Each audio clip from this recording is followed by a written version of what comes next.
Hello students, welcome to CACP IAS academy. आज का date है 23 April. Let's start with the newspaper analysis. So अगर इस analysis का PDF आपको चाहिए तो आप हमारे टेलीग्राम चैनल को ऑब्वियसली फॉलो कीजिए @CACP_Assam। उस चैनल में आपको एनालिसिस के बाद ये PDF मिल जाएगा। सो स्टूडेंट्स, अगर 8 जून को अगर आप एग्ज़ाम दे रहे हो APSC प्रीलिम्स 2025, तो आप अगर क्रैश कोर्स लेना चाहते हो CACP IAS अकेडमी से, so there is a fast track course to your prelims, जहाँ पर आपको recorded capsule classes, test series, smart books, MCQ discussions, prelims pointers and many more जो आपको ऐप में दिया जाएगा। आप CACP IAS अकेडमी ऐप को डाउनलोड कीजिए गूगल प्ले या फिर ऐप स्टोर से, and you can avail the classes at just ₹6,499। And if you want to know more details, you can contact in this number. Also, if you want or you are interested in a foundation batch, GS foundation batch, जहाँ पर आपको 12 months course दिए जाएंगे exclusively for everything, सब कुछ आपको provide किया जाएगा both in offline and online mode. तो अगर आप इंटरेस्टेड हो, आप इस नंबर पे कॉल कर सकते हैं या फिर आप हमारे ऐप को भी डाउनलोड कर सकते हैं। सो स्टूडेंट्स, आज 23 अप्रैल को हम डिस्कस करेंगे this 5 topics. So the first one is about Sahyog portal. Let's start with the first news. तो क्या है कि recently the government had issued 130 censorship का मतलब क्या है? It is a kind of a restriction और a ban on some content. Orders issued via home minister, मतलब होम्स मतलब यहाँ पर home ministries Sahyog portal in 5 months। These notice effectively act as content blocking. और ये आपका GS2 का part है, पॉलिटी एंड गवर्नेंस। तो प्रीलिम्स के लिए आपका यहाँ पर क्या इंपॉर्टेंट हो सकता है? About the IT act, the सहयोग पोर्टल क्या है या फिर सहयोग पोर्टल किस मिनिस्ट्री का है, तो यहाँ पर इसी जगह पर आपको प्रीलिम्स कंटेंट मिल जाएगा। ऑलराइट। और मेंस में यहाँ पर delegated legislation, RTI, transparency and accountability, ये रिलेटेड क्वेश्चंस आ सकते हैं। सो देखिए, तो यहाँ पर जो न्यूज़ है, यहाँ पर कंपनीज लाइक गूगल या फिर platforms like Google, YouTube, Amazon, Apple या फिर Microsoft, the home ministries Indian cyber crime coordination centre जो सहयोग पोर्टल को लेड करता है, it had issued notice to 130 content of this platforms. Alright. So उस मतलब नोटिस जो इशू कर दिया गया है, मतलब उसको टेक डाउन करने के लिए, as per data received by the Indian Express through a right to information act application. तो RTA एप्लीकेशन से उनको 130 कंटेंट को जो टेक डाउन कर दिया गया है, उसका इंफॉर्मेशन मिला है। तो आपको यहाँ पर देखना होगा कि यहाँ पर जो क्वेश्चंस आ सकते हैं प्रीलिम्स में, it may be about the section 79 clause subsection 3 clause B of the IT act 2000 और सेक्शन 69 सबसेक्शन A। तो यहाँ पर इन दोनों के डिफरेंसेस यहाँ पर आपको पूछे जा सकते हैं in case, but it is trivial, I will definitely से। सो देखिए, 69A जो है, 69A को सिर्फ और सिर्फ सेंटर यूज़ कर सकता है, और 79 जो है उसको सिर्फ और उसको सेंटर, स्टेट और यूनियन टेरिटरीज तीनों ही यूज़ कर सकते हैं। जो 69A है वो नेशनल सिक्योरिटी और पब्लिक ऑर्डर में एप्लीकेबल है, कि अगर कोई भी कंटेंट नेशनल सिक्योरिटी के लिए थ्रेट है या फिर पब्लिक ऑर्डर को वो वायलेट करता है, तो उस हिसाब से सेक्शन 69A के तहत उसको टेक डाउन कर दिया जा सकता है। Alright. So it includes procedural safeguards reasoned but confidential order. ये जो ऑर्डर है वो कॉन्फिडेंशियल है, पर ये जो 130 कंटेंट्स को वो टेक डाउन कर दिया गया है, रिस्ट्रिक्ट कर दिया गया है, उसमें ये नेशनल सिक्योरिटी और पब्लिक ऑर्डर का नहीं है। So if online intermediates fail to block flagged content, they lose safe harbour protection. इसका मतलब क्या है? देखिए कि अगर कोई भी एक प्लेटफॉर्म अगर वो फ्लैग्ड कंटेंट, मतलब कोई भी एक ऐसा कंटेंट जो कि मे बी इनअप्रोप्रिएट है, वो या फिर लॉ के हिसाब से वो ठीक नहीं है, तो उसको उनको टेक डाउन कर देना पड़ेगा। So they lose safe harbour protection, तो उनको लॉ प्रोटेक्ट नहीं करेगा। नो प्रोसीजरल सेफगार्ड, तो कोई भी प्रोसीजरल सेफगार्ड 79 में नहीं आता है। प्रोवाइड्स ब्रॉड ब्लॉकिंग पावर, तो ब्रॉड ब्लॉकिंग मतलब इसका जो स्पेक्ट्रम है ये बहुत ही बड़ा है, तो वो बहुत लिस्ट द कंटेंट लिस्ट, जैसे कि 130 कंटेंट, तो ये एक ब्रॉड स्पेक्ट्रम है। तो ये broad spectrum, so it is broad blocking order. तो बहुत सारे ऐसे कंटेंट हो सकते हैं जिनको ब्लॉक किया जा सकता है अंडर सेक्शन 79। अप्लाई थ्रू सहयोग पोर्टल एंड अदर रूट्स। तो ये जो ब्लॉकिंग है या फिर नोटिस जो है ये सहयोग पोर्टल के माध्यम से जारी कर दिया जा सकता है, but not in 69। Alright, so यहाँ पर कुछ सहयोग पोर्टल के एडिशनल कंटेंट है। So I will definite say it is not very important but it is trivial, तो ये आप देख सकते हो। Next is run off factor.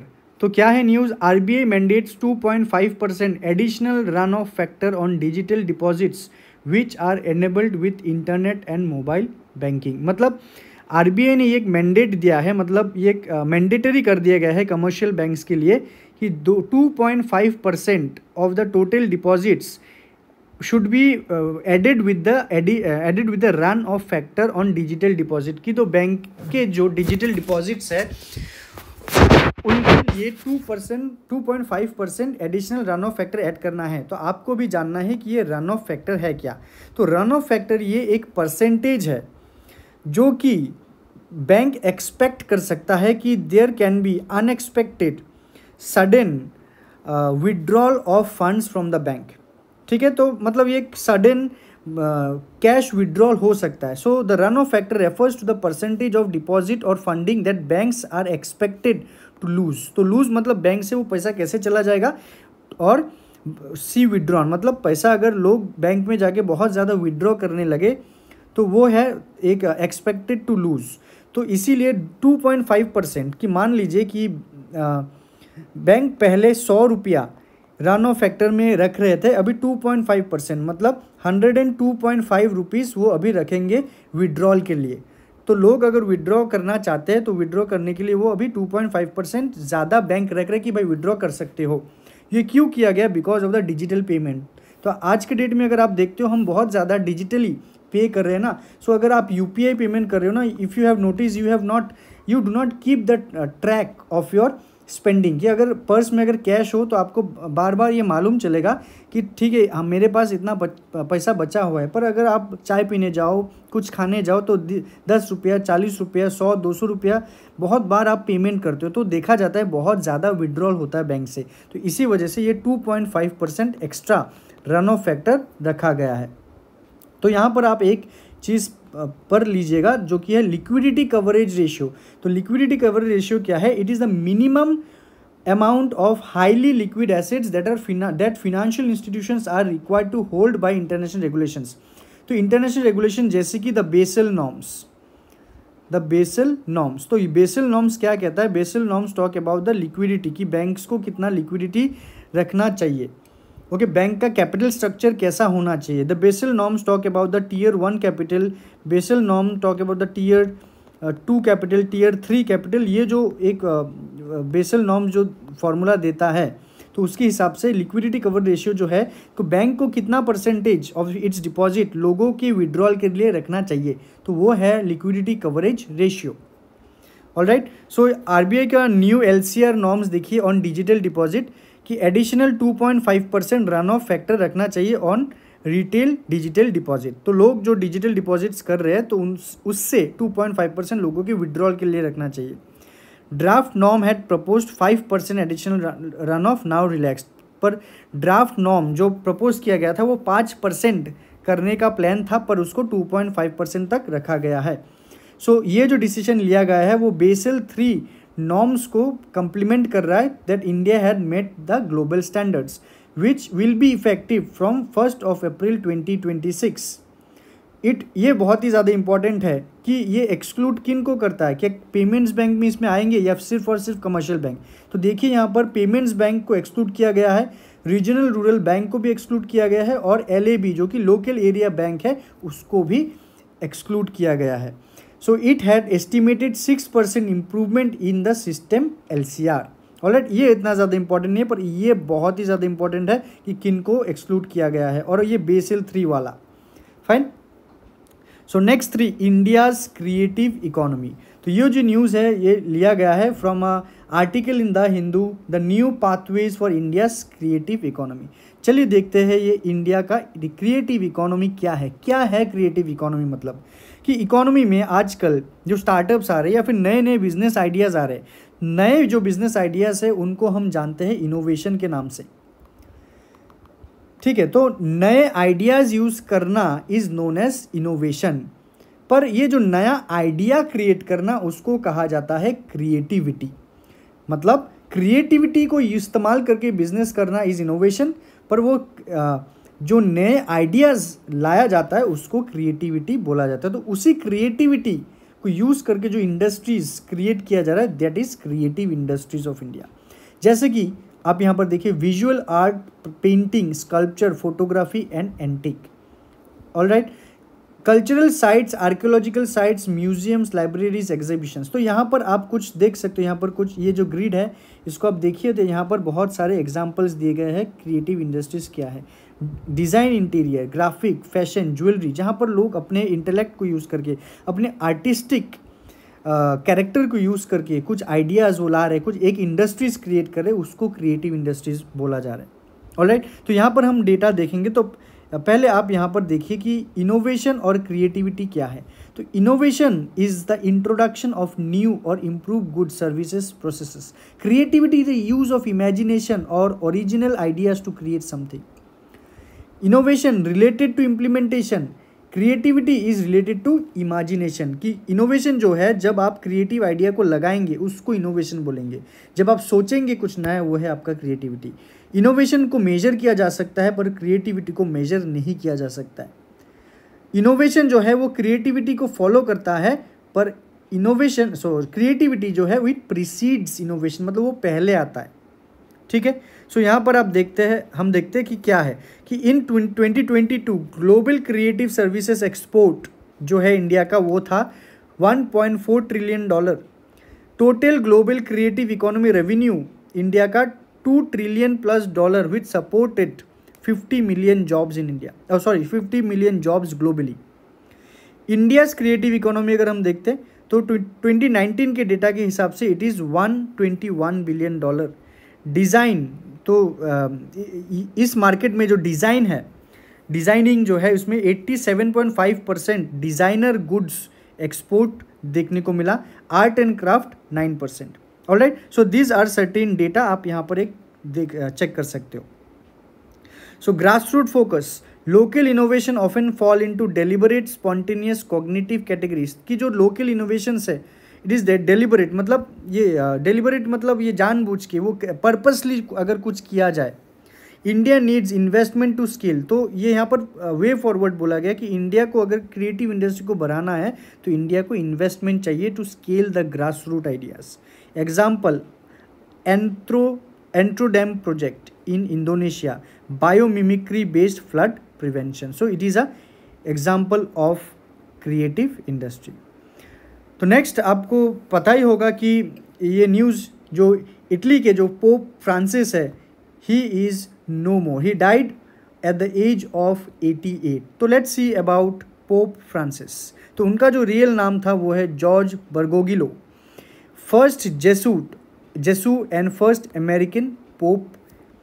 सो ये याद रखिए, he is the first American pope.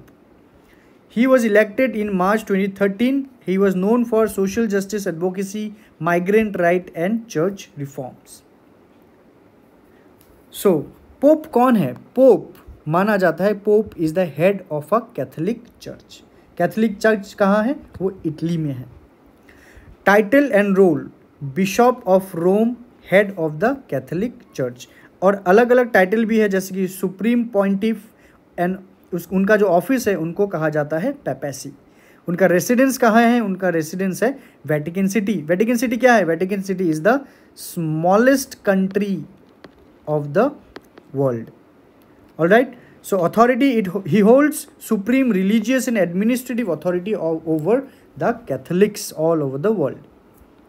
सो देखिए यहाँ पर some details about Vatican City की, जो मैंने अभी बोला कि Vatican City is the world smallest country. Location, it is landlocked within Rome. तो वेटिकन सिटी, इनका तो बहुत ही बड़ा हिस्ट्री है, तो हिस्ट्री में कभी पढ़िएगा आप Vatican City. Establishment, it was established, became independent through the Lateran treaty. ये इंपॉर्टेंट है, ट्रिवियल है, बट अगर पूछे तो आप लिखिएगा कि जो Vatican City it established by the treaty known as the Lateran city in 1929। Alright, so these are some more features, आप यहाँ से PDF से आप पढ़ सकते हो, which is available in your Telegram group. And the last news for today, it is Northeast first robotic surgery facility. On April 13, 2025, Assam CM Himanta Biswa Sharma, he inaugurated Northeast India's first robotic surgery facility. कहाँ पर? GMCH में, Guwahati Medical College and Hospital में North East India's first robotic surgery facility को install किया गया in the State Cancer Institute of GMCH.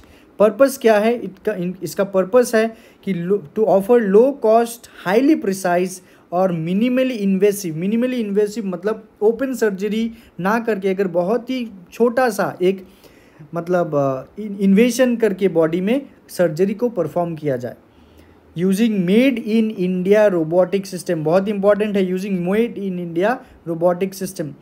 Funding जो है इतना करोड़ रुपया फंडिंग किया गया है under the national programme for prevention and control of cancer, diabetes, cardiovascular diseases and stroke.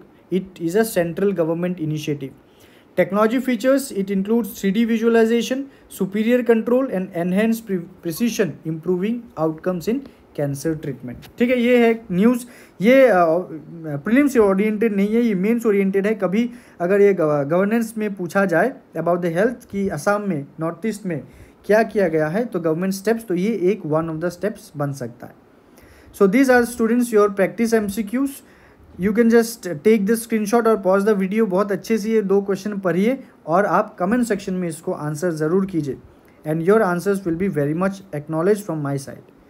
Thank you so much. And if you all are interested in our smart books तो आप इस नंबर पे call कीजिए, आप अपना copy book कर सकते हो. Thank you so much students. We will be doing the another analysis in the next session. Till then take care. Bye bye.